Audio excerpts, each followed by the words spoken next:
I'm Daniel Miller, staff writer at the Los Angeles Times, and I'm also the host of Larger Than Life, a documentary podcast about LA street racer Big Willie Robinson.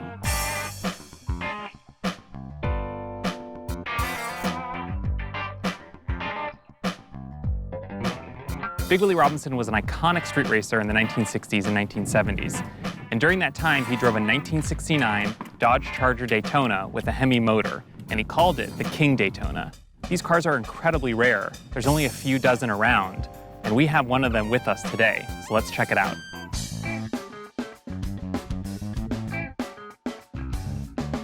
I'm Greg Joseph, and the car that you're looking at behind me is a '69 Hemi Daytona. I've owned this car exactly 10 years. Well, this car is one of a handful of Hemi Daytonas ever built, and it's also the only green, white interior known to exist. Total, there were a little over 500, though there's debate on the double counting. But the whole reason why they were made was to literally compete and destroy Ford's Talladega program. And so this car specifically was built to race on the superspeedway and destroy Ford. The nose cone, the wing in the back, where the windshield is, they aerodynamic that to make them even faster, like the Charger 500. The 426 Hemi motor, it came from the factory of dual Carter carbs. The factory specs on it as far as horsepower, 425 horse, cubic inches 426, ran solid lifters. Truly underrated and really what the horsepower could produce. So Dodge still puts out muscle cars with massive Hemi motors, and we also have one of those with us today.